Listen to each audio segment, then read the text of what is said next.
Welcome to Intoxication Station. I'm Raymond, and today I'm going to be discussing etiquette when you go out. Now, full disclaimer ahead of time, I am not pointing out specific individuals. All I'm saying is that this needs to be brought up on some type of platform. I am also going to be discussing what and how I would be treating some establishments. And ultimately, I want to make sure that for everyone that goes out to a small business establishment, whether it be restaurant, distillery, or brewery, is going to have a good time in the process. And maybe I can give you some guidance on that.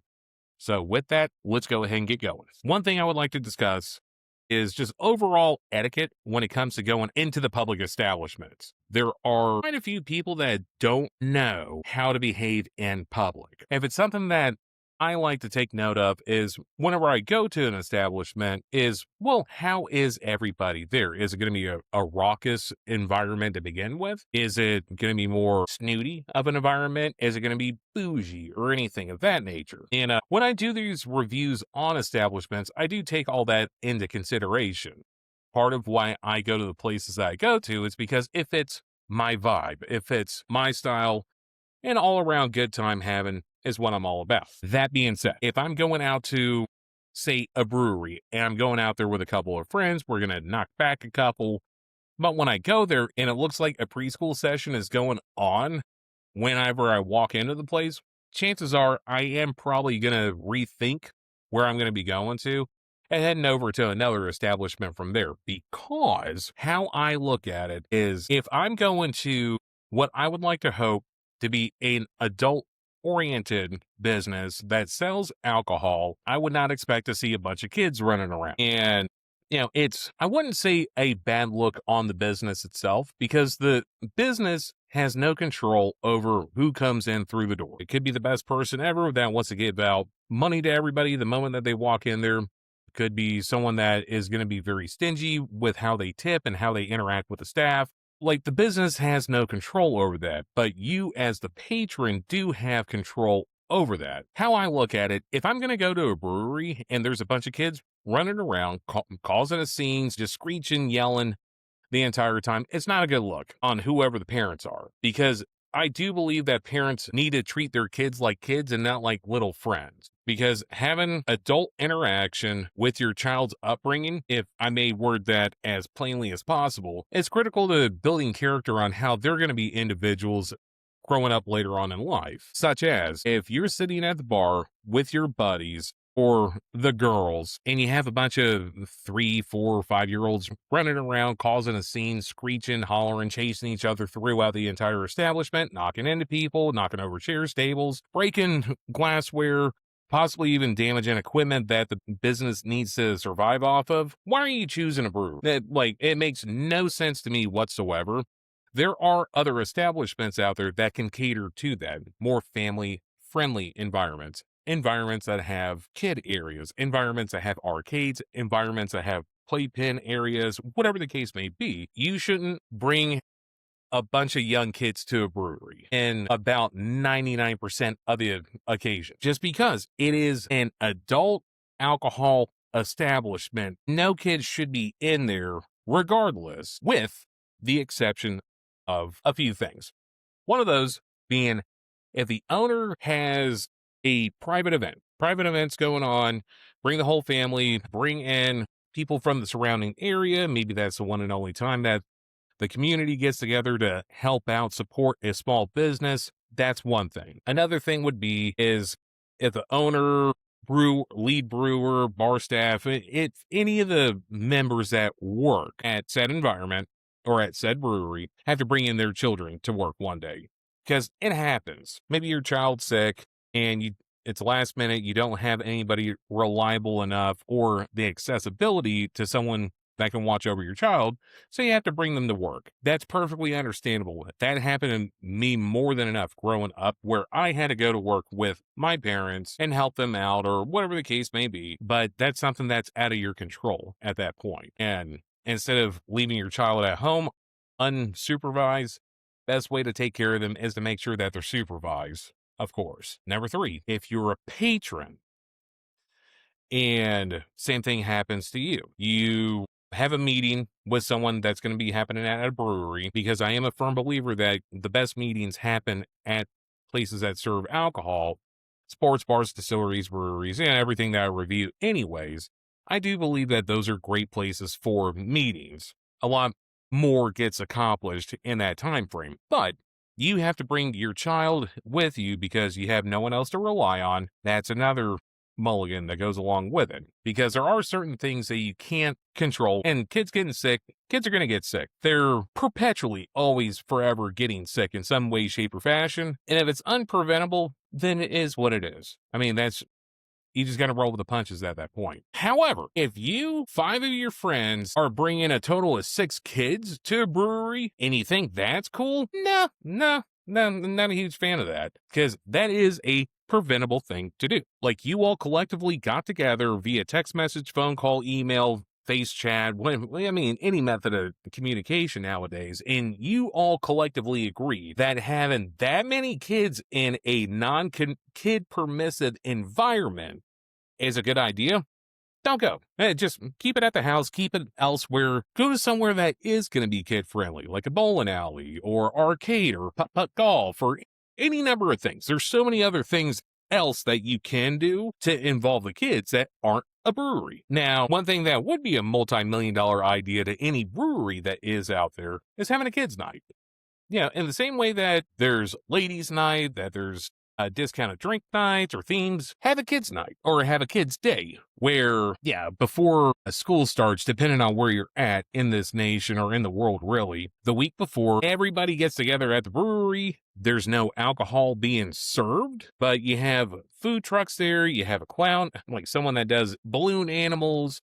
You go through and you have entertainment for the kids. All right. You do that on a family friendly day. I think you'll see more business long term than you would short term from the day itself, because you're letting the community at large know, hey, we are family friendly. We do want to see your family come up here because we hope to be a generational spot where your kids' will come to someday, and they were introduced to the establishment by you or your parents. But to me, it's just not a good look to have a bunch of kids at a brewery all the time or a distillery all the time without having like a dedicated kids area for it. It's just, to me, it's not a good look. And the establishment has no way of being able to prevent who comes in through the door, short of putting a list on you cannot come in if yada, yada, yada, which no establishment's going to do that. It's not good for business. But in the same token, when you do bring a big family up to said brewery, and I'm going to focus more so on breweries than anything because I see this the most at these places. Here's what you have to keep in mind. For every person that gets invited up there, kids and adults included, I personally would include at minimum a $10 tip per person that you bring up there with you. So, for example, you have 10 total people that are going up there.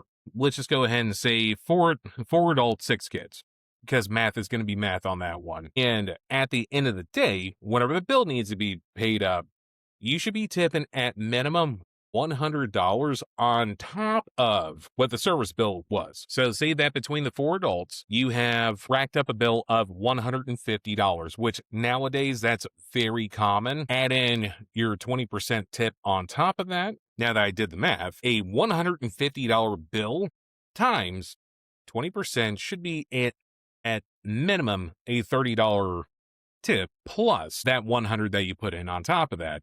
And let me explain on that one. Just because you go to an establishment and you tip 20%, which 20% can be fair depending on the service that was provided, what you ordered, how many times you ordered. There's a lot of variables that go into it. And with the state of Florida being definitely a more tip focus, or the United States as a whole is definitely a more tip focus industry when it comes to service industry anyways, you have to keep in all the factors. Now, as mentioned before on my last episode, the state of Florida did put in a law where establishments have to explicitly say what the full fee amount is going to be. So when you go into an establishment, there should be a sign that's posted stating that this fee is going to encompass this much on top of the bill, on top of tip. So I haven't been to an establishment since last recording, So only time will tell if that's going to be enforced throughout the entire state, if some places are going to do it, if only the big commercial places are going to do it, if some of the smaller places are going to do it. Only time will tell on that. It did recently just pass, so I wouldn't hold my breath too much on that one. But also, going back to what I was saying, if you're going to have a large party in there and the establishment doesn't do automatic gratuity to the bill, I would say $10 per person on top of everything else is more than enough to be able to cover that server's time and be able to cover the bill plus some, making it to where the server's always going to be happy to see you. And do you have to pay the entire tab? No. You have the two adults cover themselves, that's $20, and then their kids, that's another three, that's $50. If you don't have an additional $50 whenever you go out to a brewery of all places, and you can't compensate the staff with having that many people with you, should you be really going out to a brewery then? Also, one thing that keeps showing up on my social media is a establishment, a brewery in the state of Florida, charged the family for damages on their final bill. Because, from based off the article, if I could find it, I'll go ahead and add it down below. Or if you know the article that I'm referring to, go ahead and link it down below in the comment section. That way everyone can see if I'm not able to find it. But essentially, family brought in kids to a brewery. Kids caused damage. Establishment charged family for the damages. I think that's more than fair. If you don't have the respect of the establishment, nor the respect to have kids there that are not behaving properly, then one, you shouldn't be out in public. Plain and simple. As much as kids can be a handful, there are time and places to bring kids to where everyone can enjoy themselves. But if you're going to be ruining everyone else's time by being in that same establishment, then you shouldn't go out. It's such a simple concept, but so many people have a hard time with that. And I believe the establishment was in the right for doing that because it was a significant amount. It was close to almost $400. And if you can't pay it, then guess what? We're going to get the police involved on this one. You will be trespassed. You will be barred from the establishment. But that's coming from my side. If I was the establishment owner, some people may think of it as being gruff, abrasive, whatever the case may be. But no, I shouldn't have to come out of pocket on top of taxes, on top of paying my staff, on top of goods and services, on top of rent, on top of electricity, on top of everything else. I shouldn't have to come out of pocket an additional $400 because your kid couldn't act right. No, not going to have it. If you're unable to bring a well-behaved family into an establishment of any kind, let alone a brewery, then don't. You're just setting a bad example not only for your kids by doing that, but you're setting a bad example for the general public at hand too, because they're always going to recognize you as the annoying family. The family that can't keep their kids in check. The family that never tips because they always bring a ton of people and they only go on kids' night and everybody eats free. Just don't. I understand families have to get out and do family things as well, too. But you go to a family place for that.